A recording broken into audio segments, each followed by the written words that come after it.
Olá, minhas deusas! Hoje a gente vai falar da origem da dança do ventre, a dancinha do coração. Bom, é um pouco desafiador falar de origem quando a gente fala de uma prática que é milenar. Mas eu vou tentar. Essa referência é da minha biografia, que foi escrita em 2021. Então, quem quiser, depois eu posso estar disponibilizando aí pra poder, né, ler. Eu acho que é muito importante quem dança dancinha ler a minha biografia, ok? Então, no Vale do Nilo, ali na dinastia faraônica, 3.200 a.C. até 715 a.C., a dança ela tinha uma presença mais intensa nas cerimônias religiosas, percebida e retratada ali por meio dos papiros, das paredes dos templos, entre outras formas, movimentos ondulatórios, batidas de quadril. As mulheres reverenciavam a fertilidade, celebravam a vida. Então, essa vibe é uma vibe mais ritualística, mais religiosa, que eu particularmente amo. Inclusive, tem muito a ver ali com esse olhar pra dança energética, né? A gente vai falar disso depois da relação entre a dança do ventre e os chakras. É muito importante. E sim, essas mulheres, elas reverenciavam as deusas que acreditavam ser responsáveis pela vida na Terra, pela vida gerada no ventre da mulher, pelos ciclos naturais, pela lua, todo esse resgate do sagrado feminino. Eu acho muito maravilhoso, muito incrível esse poder da dança do ventre nesse lugar, porque tem, né? Inclusive, elas acreditavam, e é a verdade, esses movimentos dos quadris, eles fortaleciam ali a região pélvica, facilitando o parto, né? Bom, mas, claro, contudo, é bem provável que a referida dança da fertilidade não seja a mesma executada atualmente, né? Que hoje, atualmente, é uma dança que tem um caráter cênico, né? Saiu ali desse lugar e foi pro cênico, né? Pros palcos. Aí aqui eu vim falando de outras civilizações, ok? Dou uma viajada aí na história. E aí, até chegar aqui, num período que fica quase impossível acompanhar o estágio evolutivo da dança, que volta à tona ali no século XVIII e 19. Então, aí a gente chega num lugar que é interessante, tá bom? Que vai ser a segunda parte. Bom, já no século XX, a dança é elevada para o espaço cênico. Eu amo espaço cênico, né? Palco, teatro, salas, cabarés, casas de show. Bom, ocorrem grandes mudanças decorrentes de influências hollywoodianas, mudanças posturais, influenciadas pelo balé e uma introdução gradativa de outros estilos. Fusões e evoluções que transformam a dança do ventre em uma dança híbrida. Elas buscavam sempre transitar entre o tradicional e o inovador para não perder a essência, acrescentando o uso de acessórios, véu, salto alto. Brigitte Baixa, 2021. Algumas grandes bailarinas se destacaram neste período, chamado Golden Era. Chegamos à Golden Era, que também muitas bailarinas conhecem aí, que é a Era do Ouro, né? Onde a dança já estava no espaço cênico, inclusive nos filmes. E aí a gente tem grandes nomes, são Elis Tahir Carioca, Samia Gamal, Naima Kef, Suhazek, Nadia Fouad.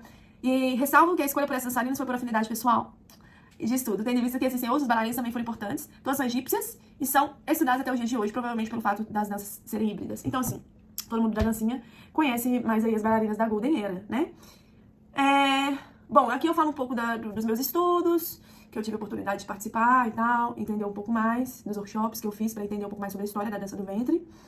E essa parte é importante, vou falar aqui. Bom, em ambas as participações eu percebi como o percurso da dança do ventre sofre transformações conceituais e comportamentais ao longo do tempo, porque começa enaltecendo a mulher como deusa pelo ventre, pela geração da vida. Posteriormente chega um estágio onde a própria mulher é proibida de dançar. E quem pode fazer isso são os homens transvestidos de mulheres. E volta com o resgate desse empoderamento feminino. Constato esse empoderamento ao observar e trabalhar no meio há anos, sim. E aí eu posso dizer que atualmente a dança do ventre é um modo de expressão que não está atrelado somente àquele molde tradicional, ritualístico, mas tem se transformado de formas a adaptar a novos contextos do século XX. O cenário profissional da dança do ventre pode ser visto no mundo inteiro, com workshops, festivais, tudo isso. Enfim, e aí tem mais um pouco aqui. Gente, ficou... acho que ficou bom, eu espero que tenha dado pra entender. Mas o meu intuito com esse Reels é te deixar com um gostinho, né, ali uma pincelada nessa origem, te deixar com um gostinho pra que você possa ler a monografia e entender melhor mesmo, mais profundo, ok? Beijo, minha deusa! Olha, se gostou, salva pra ver de novo, compartilha com a amiga da dancinha e é isso, gratidão. Chegamos numa parte muito importante, que é ali, em Paris e em Chicago, as feiras internacionais ocorriam nas últimas décadas do século XIX, onde a dança era retratada pelos orientalistas. O que são os orientalistas? São os ocidentais com visões equivocadas do Oriente, com nenhuma ou pouca preocupação com a sua origem, além da conotação sexual que a ela se referia. Saí de 2007. Muitas artistas se destacaram na passagem do século XIX para o século XX em diante. E aí a gente vai chegar numa parte que muita gente que estuda dancinha conhece. E eu vou falar de cada uma aqui pra vocês. Primeira de todas, as gauazes, que eram consideradas dançarinas e cantoras de rua. Não se sabe ao certo sua origem.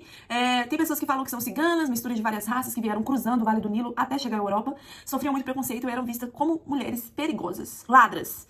Os homens ciganos trabalhavam para suas esposas, adoro isso, gente, com músicos, malabaristas, treinadores de macaco, apresentavam-se nas ruas e nas celebrações de classes mais simples, dançavam muito em festa de celebração de nascimento, casamento, e a principal característica de suas danças se constituía em requebrar o quadril, considerada uma dança sem refinamento. Kawal. Kawal são homens que se transvestiam de mulheres para dançar. Surgiram no final do século XVIII e início do século XIX, após a proibição da dança em 1834. Então, olha só, gente, foi proibida a dança em 1834 e os homens vestiam de mulheres. A mulher não tem um dia de paz, né? Tornaram-se populares, ocupando o lugar das dançarinas em todo o Oriente Médio. Inclusive, a denominação se transforma virando uma palavra pejorativa, trazendo a alusão ao termo veado para se referir à pessoa homossexual. Estes dançavam com sagats, que são os inulos. Aqui fala, né? Instrumentos de metal, pequenos pratos de metal, usados em pares, cada 2 mãos, preso por um elástico. Isso aqui é especificando.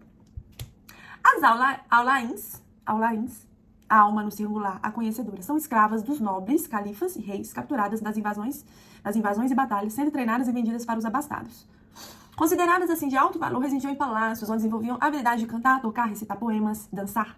Interessante que no final do século XIX, serão essas que se tornaram artistas bem respeitadas. Interessante, né? Criando suas próprias bandas e apresentações artísticas restritas aos ambientes familiares e casas de entretenimento.